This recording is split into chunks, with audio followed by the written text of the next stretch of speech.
अपर्णा राज cooperative housing सोसायटीचे पूर्वीचे committee member यांनी केलेल्या घोटाळ्याच्या विरोधात अपर्णा राज सोसायटीचे आताचे कमिटीचे पदाधिकारी यांनी जिल्हाधिकारी कार्यालयासमोर आमरण उपोषण केले। या उपोषणाला संभाजी ब्रिगेड व आम आदमी पार्टी यांनी पाठिंबा दर्शविला आहे।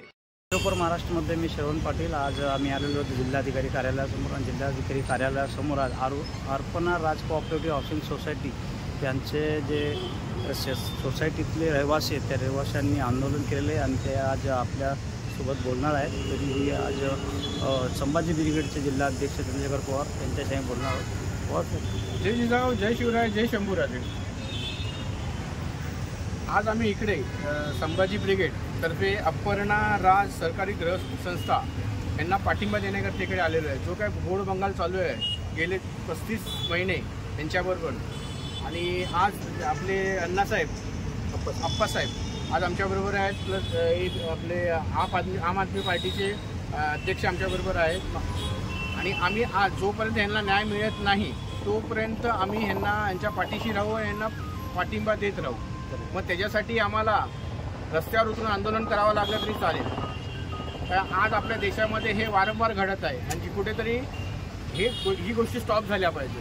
आणि संभाजी ब्रिगेड गेले 40 वर्ष हेच करते की लोकांना न्याय मिळवण्याचं काम संभाजी ब्रिगेड मार्फत होत आहे। जय जिजाऊ, जय शिवराय। मध्ये अपर्णा राज सहकारी गृहनिर्माण संस्थेची नोंदणी ही 2001 मध्ये झालेली आहे आणि इतर गृहनिर्माण संस्थांसारखी याची प्रक्रिया नाही आहे। मुख्य प्रवर्तकांनी जागा विकत घेऊन विकासक नेमून याची संस्थेची निर्मिती झालेली आहे। याच्यात 15 इमारती आणि 436 सभासद आहेत आणि याच्यामध्ये अतिमहत्त्वाचं नोंदणी झाल्यानंतर सन 2006 मध्ये याची पहिली निवडणूक झाली आणि याच्यामध्ये निवडणूक झाल्यानंतर 2006 ते 2022 या 17 वर्षांच्या प्रदीर्घ कार्यकाळामध्ये एकच कमिटी कार्यरत होती आणि त्या कमिटीच्या 17 वर्षांच्या कार्यकाळामध्ये अंदाजे 15 ते 16 करोड रुपयांचा आर्थिक व्यवहार झालेला आहे आणि त्याच्यामध्ये आर्थिक अनियमितता दिसून आलेली आहे। परंतु ती लपवण्यासाठी आम्हाला संस्थेचं संपूर्ण आणि मूळ दप्तर देण्यात आलेलं नाही, बनावट फेराफेरी केलेलं दप्तर दिलेलं आहे आणि त्याच्यामध्ये देखील ज्या अनियमितता दिसून येत आहेत त्याच्या विरोधात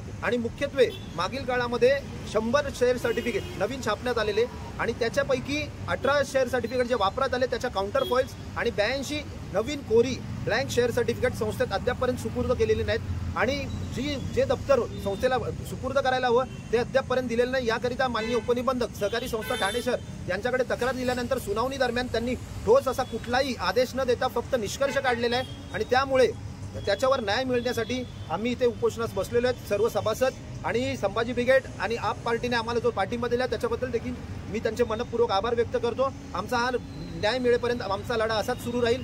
पाऊल माननीय जिल्हाधिकारी यांच्या मार्फत माननीय मुख्यमंत्री, माननीय गृहमंत्री आणि सहकार मंत्री यांना निवेदन देणार आहोत, कारण याच्यामध्ये आर्थिक गैरव्यवहार झालेले आहेत। त्यामुळे EOW, सहकार मंत्री आणि CBI अशा सक्षम या प्राधिकरणांकडून अशी कमिटी गठीत करून याची चौकशी होणं अत्यंत गरजेचं आहे। याकरिता आम्ही त्यांना निवेदन देणार आहोत। मध्ये मूळ जे दप्तर आहे संस्थेचं ते देण्यात आलेलं नाहीये। संस्थेचा मूळ जो 17 वर्षांच्या कार्यकाळामध्ये आर्थिक अनियमितता TDR विकण्यात आला तो देखील फक्त संस्थेच्या मासिक सभेमध्ये 7 समिती सदस्यांच्या मंजुरीने तो TDR विकून फक्त मुखत्यारपत्र आणि करारनामा करण्यासाठी विशेष सर्वसाधारण सभा घेतली।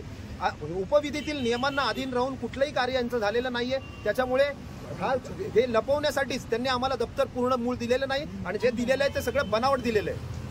थँक्यू, धन्यवाद। अशा गोष्टी वारंवार ठाण्यामध्ये आणि इतर पूर्ण महाराष्ट्रामध्ये होत आहेत की करप्शन एवढा वाढलेला आहे की आपण जिल्हाधिकारीमध्ये जरी आपण न्याय मागायला गेलो तर आपल्याला आंदोलन करता बसावं लागतं आहे। हे दुर्दैव आहे महाराष्ट्राचं। आज याला जो काही पाठिंबा लागेल आम आदमी पार्टीतर्फे आम्ही त्याला द्यायला तयार आहोत आणि सगळं प्लीज आपण निबंधकांना भेटून याच्यामध्ये काय त्रुटी असतील ते आम्ही त्यांना रिक्वेस्ट करू, बाबा याच्यामध्ये त्रुटी लवकरात लवकर कमी करण्यात यावी। धन्यवाद।